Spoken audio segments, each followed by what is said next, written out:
Chapter 9. Persistence. The sustained effort necessary to induce faith. The eighth step toward riches. Persistence is an essential factor in the procedure of transmuting desire into its monetary equivalent. The basis of persistence is the power of will. Willpower and desire, when properly combined, make an irresistible pair. Men who accumulate great fortunes are generally known as cold-blooded and sometimes ruthless. Often they are misunderstood. What they have is willpower, which they mix with persistence and place back of their desires to ensure the attainment of their objectives. Henry Ford has been generally misunderstood to be ruthless and cold-blooded. This misconception grew out of Ford's habit of following through in all of his plans with persistence. The majority of people are ready to throw their aims and purposes overboard and give up at the first sign of opposition or misfortune. A few carry on despite all opposition until they attain their goal. These few are the Fords, Carnegies, Rockefellers, and Edisons. There may be no heroic connotation to the word persistence, but the quality is to the character of man what carbon is to steel. The building of a fortune, generally, involves the application of the entire 13 factors of this philosophy. These principles must be understood. They must be applied with persistence by all who accumulate money. If you are following this book with the intention of applying the knowledge it conveys, your first test as to your persistence will come when you begin to follow the 6 steps described in the 2nd chapter. Unless you are one of the 2 out of every 100 who already have a definite goal at which you are aiming and a definite plan for its attainment, you may read the instructions and then pass on with your daily routine and never comply with those instructions. The author is checking you up at this point because lack of persistence is one of the major causes of failure. Moreover, experience with thousands of people has proved that lack of persistence is a weakness common to the majority of men. It is a weakness which may be overcome by effort. The ease with which lack of persistence may be conquered will depend entirely upon the intensity of one's desire. The starting point of all achievement is desire. Keep this constantly in mind. Weak desires bring weak results, just as a small amount of fire makes a small amount of heat. If you find yourself lacking in persistence, this weakness may be remedied by building a stronger fire under your desires. Continue to read through to the end, then go back to Chapter 2, and start immediately to carry out the instructions given in connection with the 6 steps. The eagerness with which you follow these instructions will indicate clearly how much or how little you really desire to accumulate money. If you find that you are indifferent, you may be sure that you have not yet acquired the money consciousness which you must possess before you can be sure of accumulating a fortune.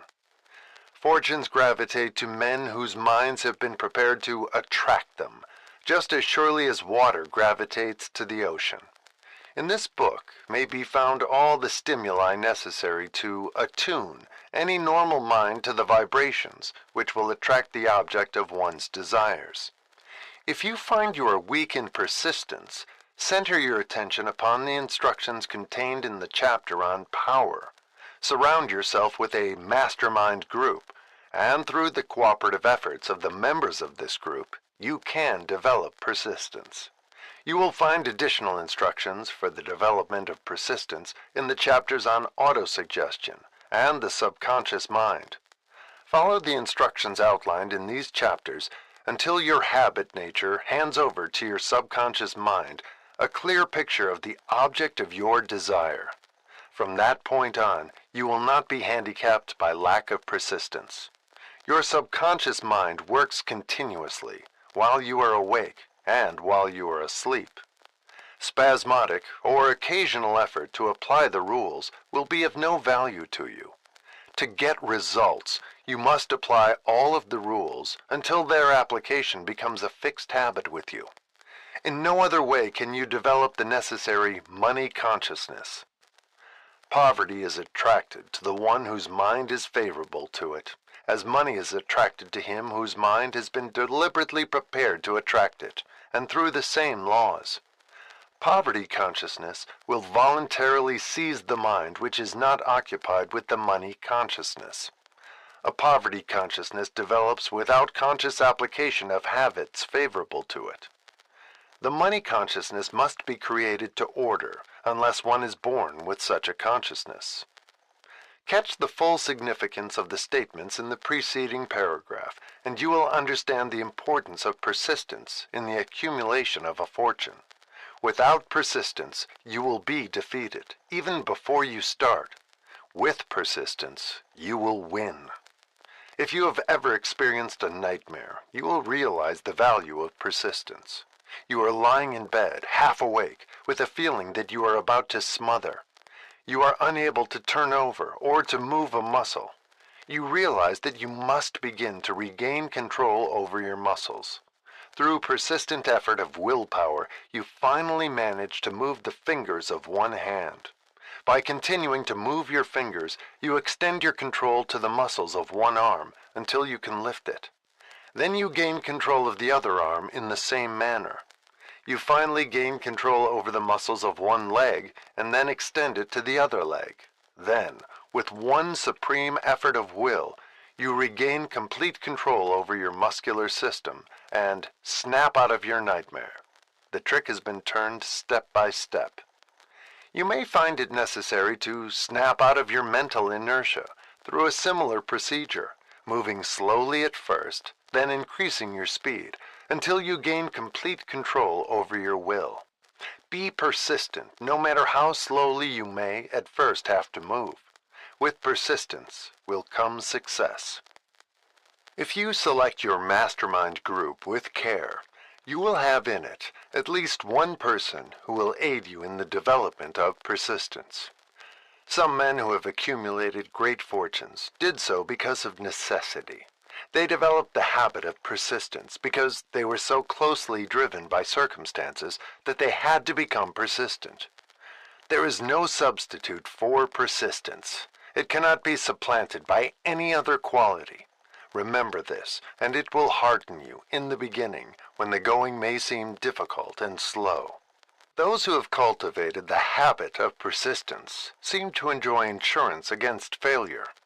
No matter how many times they are defeated, they finally arrive up toward the top of the ladder.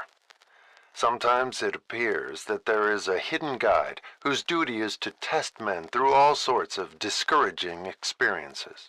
Those who pick themselves up after defeat and keep on trying arrive, and the world cries, "Bravo! I knew you could do it." The hidden guide lets no one enjoy great achievement without passing the persistence test. Those who can't take it simply do not make the grade. Those who can take it are bountifully rewarded for their persistence. They receive as their compensation whatever goal they are pursuing. That is not all. They receive something infinitely more important than material compensation. The knowledge that every failure brings with it the seed of an equivalent advantage. There are exceptions to this rule. A few people know from experience the soundness of persistence. They are the ones who have not accepted defeat as being anything more than temporary. They are the ones whose desires are so persistently applied that defeat is finally changed into victory. We who stand on the sidelines of life see the overwhelmingly large number who go down in defeat, never to rise again. We see the few who take the punishment of defeat as an urge to greater effort. These, fortunately, never learn to accept life's reverse gear.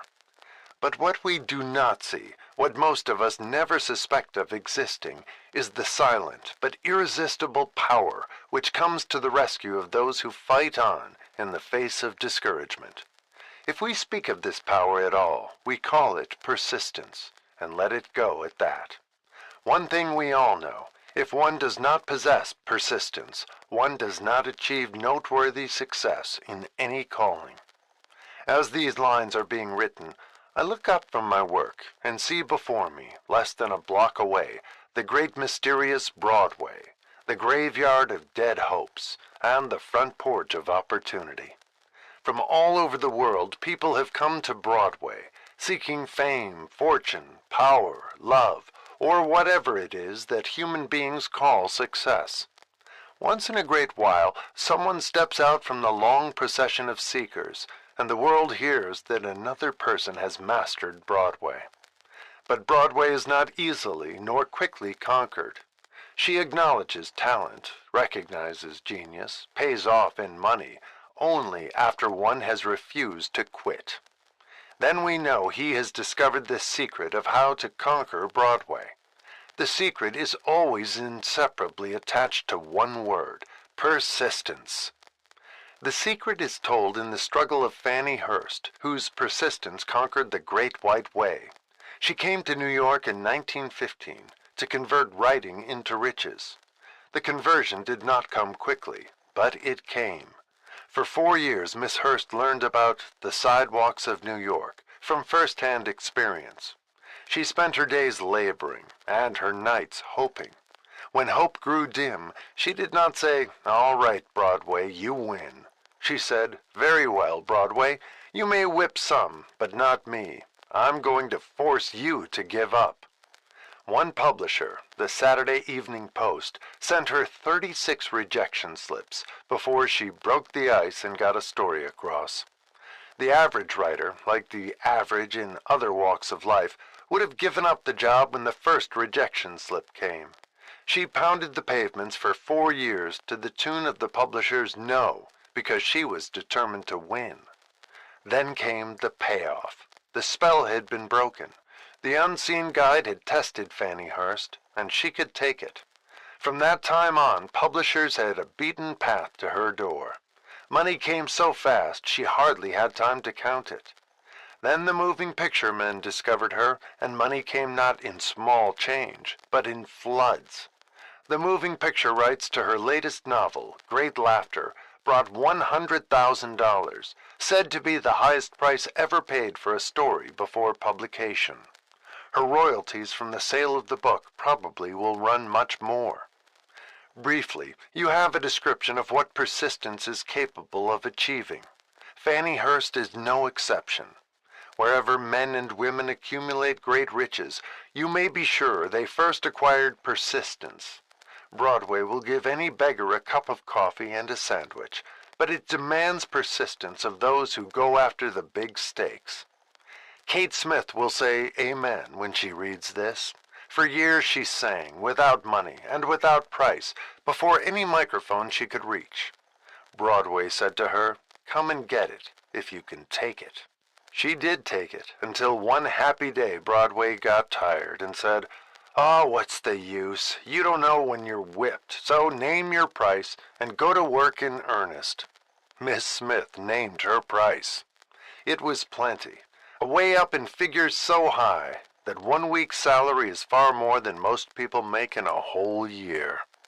Verily, it pays to be persistent. And here is an encouraging statement which carries with it a suggestion of great significance. Thousands of singers who excel Kate Smith are walking up and down Broadway looking for a break without success. Countless others have come and gone. Many of them sang well enough, but they failed to make the grade because they lacked the courage to keep on keeping on, until Broadway became tired of turning them away. Persistence is a state of mind, therefore it can be cultivated. Like all states of mind, persistence is based upon definite causes, among them these. A. Definiteness of purpose. Knowing what one wants is the first and perhaps the most important step toward the development of persistence. A strong motive forces one to surmount many difficulties. B. Desire. It is comparatively easy to acquire and to maintain persistence in pursuing the object of intense desire. C. Self-reliance. Belief in one's ability to carry out a plan encourages one to follow the plan through with persistence. Self-reliance can be developed through the principle described in the chapter on autosuggestion. D. Definiteness of plans. Organized plans, even though they may be weak and entirely impractical, encourage persistence. E. Accurate knowledge. Knowing that one's plans are sound, based upon experience or observation, encourages persistence. Guessing, instead of knowing, destroys persistence. F. Cooperation. Sympathy, understanding, and harmonious cooperation with others tend to develop persistence. G. Willpower. The habit of concentrating one's thoughts upon the building of plans for the attainment of a definite purpose leads to persistence. H. Habit. Persistence is the direct result of habit. The mind absorbs and becomes a part of the daily experiences upon which it feeds. Fear, the worst of all enemies, can be effectively cured by forced repetition of acts of courage. Everyone who has seen active service in war knows this.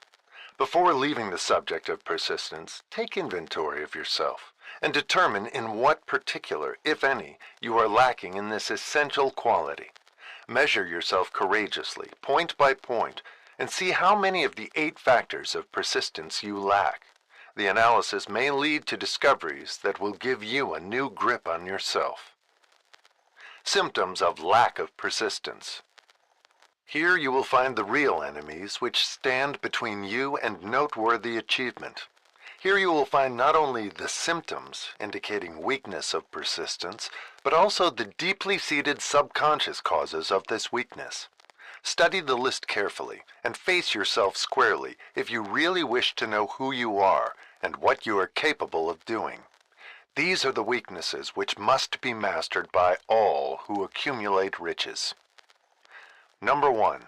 Failure to recognize and to clearly define exactly what one wants. 2. Procrastination, with or without cause, usually backed up with a formidable array of alibis and excuses. 3. Lack of interest in acquiring specialized knowledge. 4. Indecision, the habit of passing the buck on all occasions instead of facing issues squarely, also backed by alibis. 5. The habit of relying upon alibis instead of creating definite plans for the solution of problems. 6. Self-satisfaction. There is but little remedy for this affliction, and no hope for those who suffer from it. 7. Indifference. Usually reflected in one's readiness to compromise on all occasions, rather than meet opposition and fight it. 8. The habit of blaming others for one's mistakes, and accepting unfavorable circumstances as being unavoidable. 9. Weakness of desire, due to neglect in the choice of motives that impel action. 10.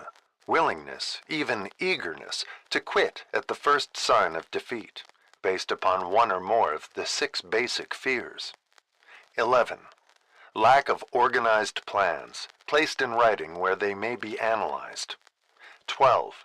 The habit of neglecting to move on ideas or to grasp opportunity when it presents itself. 13. Wishing instead of willing. 14. The habit of compromising with poverty instead of aiming at riches. General absence of ambition to be, to do, and to own. 15. Searching for all the shortcuts to riches, trying to get without giving a fair equivalent, usually reflected in the habit of gambling, endeavoring to drive sharp bargains. 16. Fear of criticism, failure to create plans and to put them into action because of what other people will think, do, or say. This enemy belongs at the head of the list because it generally exists in one's subconscious mind, where its presence is not recognized. See the 6 basic fears in a later chapter. Let us examine some of the symptoms of the fear of criticism. The majority of people permit relatives, friends, and the public at large to so influence them that they cannot live their own lives because they fear criticism.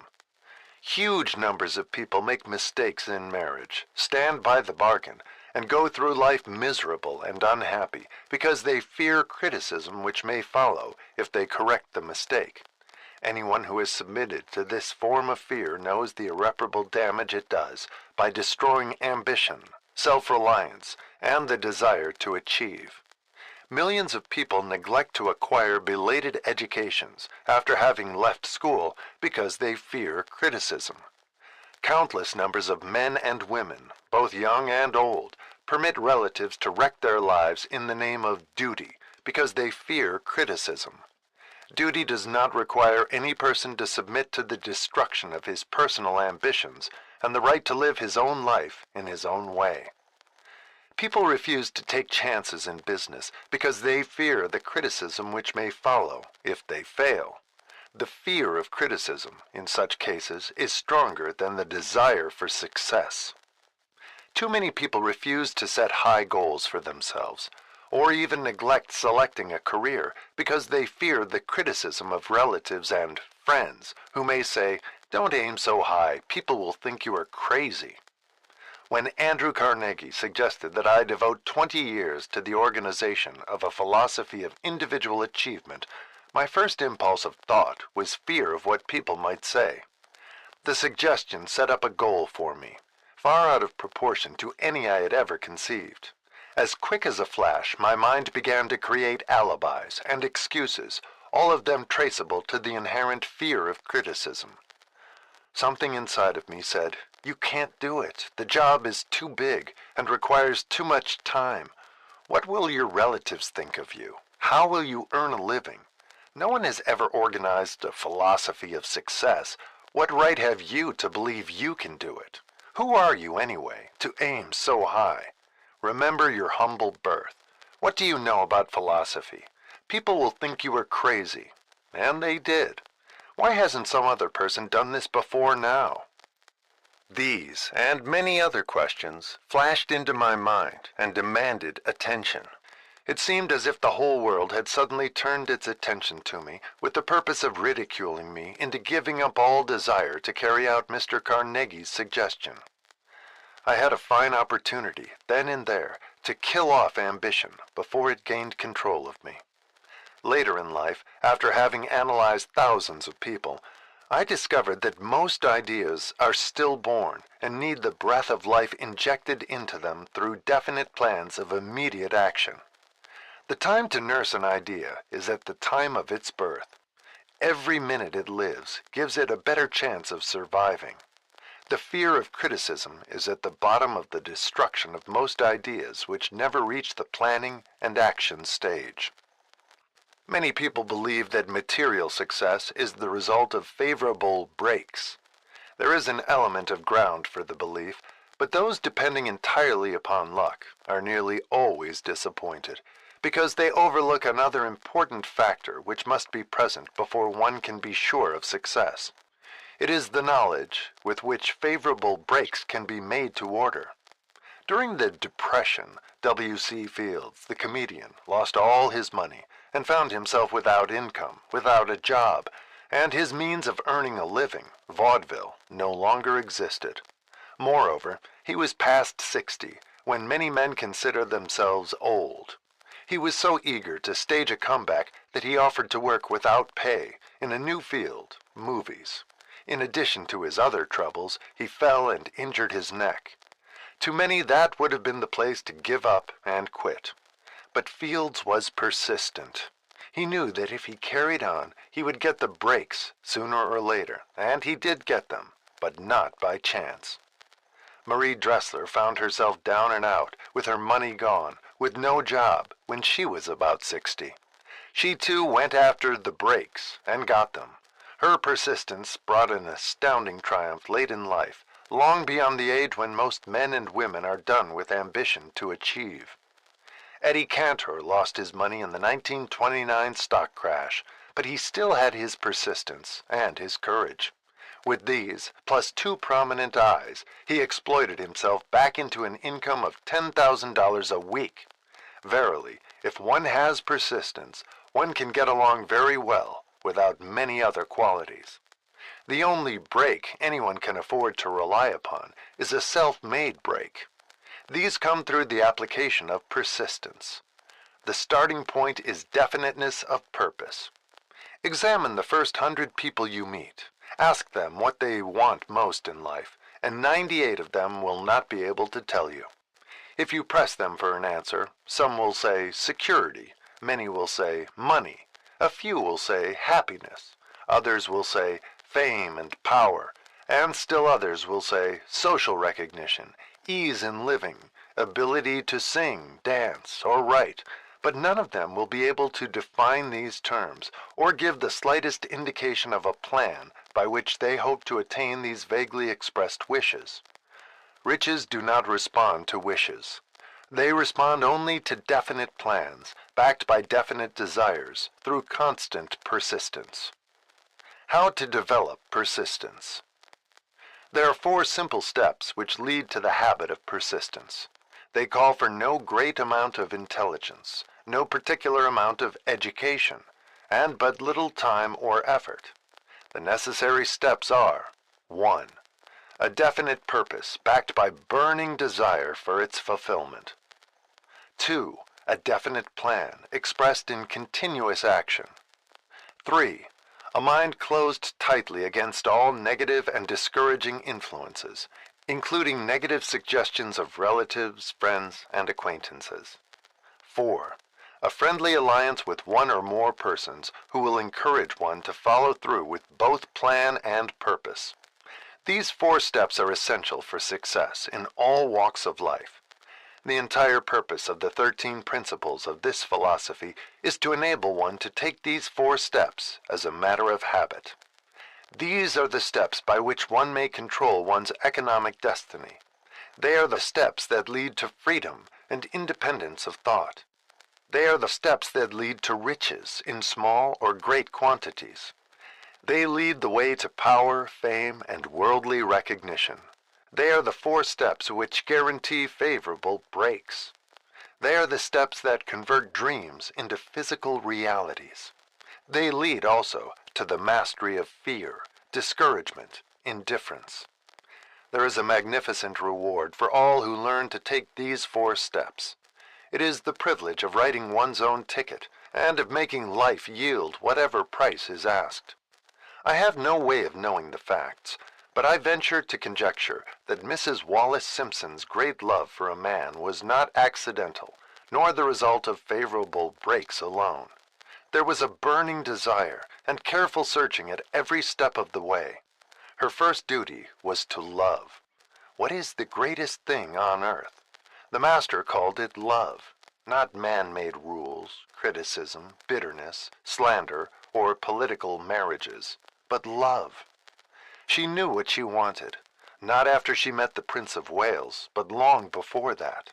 Twice when she had failed to find it, she had the courage to continue her search.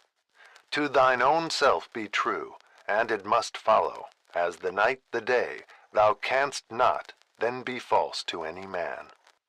Her rise from obscurity was of the slow, progressive, persistent order, but it was sure. She triumphed over unbelievably long odds, and no matter who you are, or what you may think of Wallace Simpson or the king who gave up his crown for her love, she is an astounding example of applied persistence, an instructor on the rules of self-determination, from whom the entire world might profitably take lessons. When you think of Wallace Simpson, think of one who knew what she wanted and shook the greatest empire on earth to get it. Women who complain that this is a man's world, that women do not have an equal chance to win, owe it to themselves to study carefully the life of this unusual woman, who, at an age which most women consider old, captured the affections of the most desirable bachelor in the entire world. And what of King Edward? What lesson may we learn from his part in the world's greatest drama of recent times? Did he pay too high a price for the affections of the woman of his choice? Surely no one but he can give the correct answer. The rest of us can only conjecture. This much we know. The king came into the world without his own consent. He was born to great riches without requesting them. He was persistently sought in marriage. Politicians and statesmen throughout Europe tossed dowagers and princesses at his feet. Because he was the firstborn of his parents, he inherited a crown, which he did not seek, and perhaps did not desire. For more than 40 years he was not a free agent, could not live his life in his own way, had but little privacy, and finally assumed duties inflicted upon him when he ascended the throne. Some will say, with all these blessings, King Edward should have found peace of mind, contentment, and joy of living. The truth is that back of all the privileges of a crown, all the money, the fame, and the power inherited by King Edward, there was an emptiness which could be filled only by love. His greatest desire was for love. Long before he met Wallace Simpson, he doubtless felt this great universal emotion tugging at the strings of his heart, beating upon the door of his soul, and crying out for expression. And when he met a kindred spirit crying out for this same holy privilege of expression, he recognized it, and without fear or apology, opened his heart and bade it enter. All the scandal-mongers in the world cannot destroy the beauty of this international drama, through which two people found love, and had the courage to face open criticism, renounce all else to give it holy expression. King Edward's decision to give up the crown of the world's most powerful empire for the privilege of going the remainder of the way through life with the woman of his choice was a decision that required courage. The decision also had a price, but who has the right to say the price was too great? Surely not he who said, "He among you who is without sin, let him cast the first stone." As a suggestion to any evil-minded person who chooses to find fault with the Duke of Windsor because his desire was for love, and for openly declaring his love for Wallace Simpson and giving up his throne for her, let it be remembered that the open declaration was not essential. He could have followed the custom of clandestine liaison, which has prevailed in Europe for centuries, without giving up either his throne or the woman of his choice, and there would have been no complaint from either church or laity. But this unusual man was built of sterner stuff. His love was clean. It was deep and sincere. It represented the one thing which, above all else, he truly desired. Therefore, he took what he wanted and paid the price demanded. If Europe had been blessed with more rulers with the human heart and the traits of honesty of ex-King Edward for the past century, that unfortunate hemisphere, now seething with greed, hate, lust, political connivance, and threats of war, would have a different and a better story to tell, a story in which love and not hate would rule. In the words of Stuart Austin Weir, we raise our cup and drink this toast to ex-King Edward and Wallace Simpson. Blessed is the man who has come to know that our muted thoughts are our sweetest thoughts. Blessed is the man who, from the blackest depths, can see the luminous figure of love, and seeing, sing, and singing say, "Sweeter far than uttered lays are the thoughts I have of you." In these words would we pay tribute to the two people who, more than all others of modern times, have been the victims of criticism and recipients of abuse, because they found life's greatest treasure and claimed it. Note that Mrs. Simpson read and approved this analysis. Most of the world will applaud the Duke of Windsor and Wallace Simpson because of their persistence in searching until they found life's greatest reward. All of us can profit by following their example in our own search for that which we demand of life. What mystical power gives to men of persistence the capacity to master difficulties? Does the quality of persistence set up in one's mind some form of spiritual, mental, or chemical activity which gives one access to supernatural forces? Does infinite intelligence throw itself on the side of the person who still fights on, after the battle has been lost, with the whole world on the opposing side? These and many other similar questions have arisen in my mind as I have observed men like Henry Ford, who started at scratch and built an industrial empire of huge proportions, with little else in the way of a beginning but persistence. Or Thomas A. Edison, who, with less than 3 months of schooling, became the world's leading inventor and converted persistence into the talking machine, the moving picture machine, and the incandescent light, to say nothing of 100 other useful inventions. I had the happy privilege of analyzing both Mr. Edison and Mr. Ford year by year, over a long period of years, and therefore the opportunity to study them at close range, so I speak from actual knowledge when I say that I found no quality save persistence in either of them that even remotely suggested the major source of their stupendous achievements. As one makes an impartial study of the prophets, philosophers, miracle men, and religious leaders of the past, one is drawn to the inevitable conclusion that persistence, concentration of effort, and definiteness of purpose were the major sources of their achievements. Consider, for example, the strange and fascinating story of Muhammad. Analyze his life. Compare him with men of achievement in this modern age of industry and finance, and observe how they have one outstanding trait in common: persistence. If you are keenly interested in studying the strange power which gives potency to persistence, read a biography of Muhammad, especially the one by Isad Bey. This brief review of that book by Thomas Sugrue in the Herald Tribune will provide a preview of the rare treat in store for those who take the time to read the entire story of one of the most astounding examples of the power of persistence known to civilization. The Last Great Prophet, reviewed by Thomas Sugrue. Muhammad was a prophet, but he never performed a miracle. He was not a mystic. He had no formal schooling. He did not begin his mission until he was 40. When he announced that he was the messenger of God, bringing word of the true religion, he was ridiculed and labeled a lunatic. Children tripped him, and women threw filth upon him. He was banished from his native city, Mecca, and his followers were stripped of their worldly goods and sent into the desert after him. When he had been preaching 10 years, he had nothing to show for it but banishment, poverty, and ridicule. Yet before another 10 years had passed, he was dictator of all Arabia, ruler of Mecca, and the head of a new world religion, which was to sweep to the Danube and the Pyrenees before exhausting the impetus he gave it. That impetus was threefold: the power of words, the efficacy of prayer, and man's kinship with God.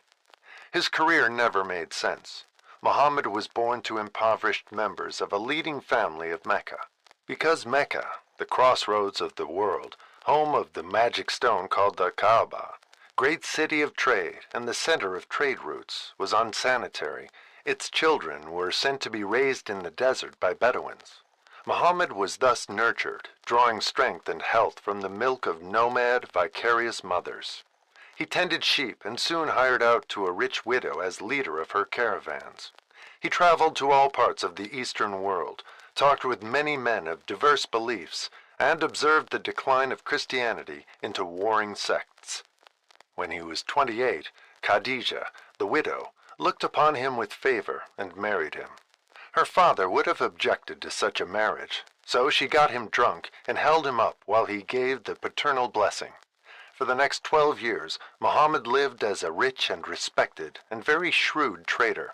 Then he took to wandering in the desert, and one day he returned with the first verse of the Koran and told Khadijah that the archangel Gabriel had appeared to him and said that he was to be the messenger of God. The Koran, the revealed word of God, was the closest thing to a miracle in Muhammad's life. He had not been a poet. He had no gift of words. Yet the verses of the Koran, as he received them and recited them to the faithful, were better than any verses which the professional poets of the tribes could produce. This, to the Arabs, was a miracle. To them the gift of words was the greatest gift. The poet was all-powerful. In addition, the Koran said that all men were equal before God, that the world should be a democratic state, Islam. It was this political heresy, plus Muhammad's desire to destroy all the 360 idols in the courtyard of the Kaaba, which brought about his banishment. The idols brought the desert tribes to Mecca, and that meant trade. So the businessmen of Mecca, the capitalists, of which he had been one, set upon Muhammad. Then he retreated to the desert and demanded sovereignty over the world. The rise of Islam began.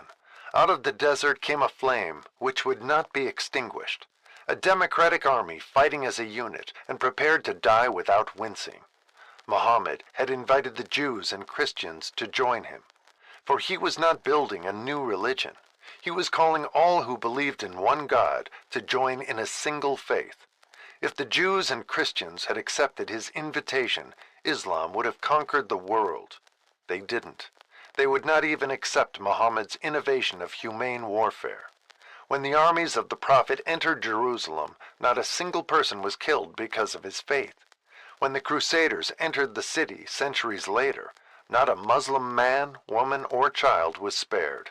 But the Christians did accept one Muslim idea: the place of learning, the university.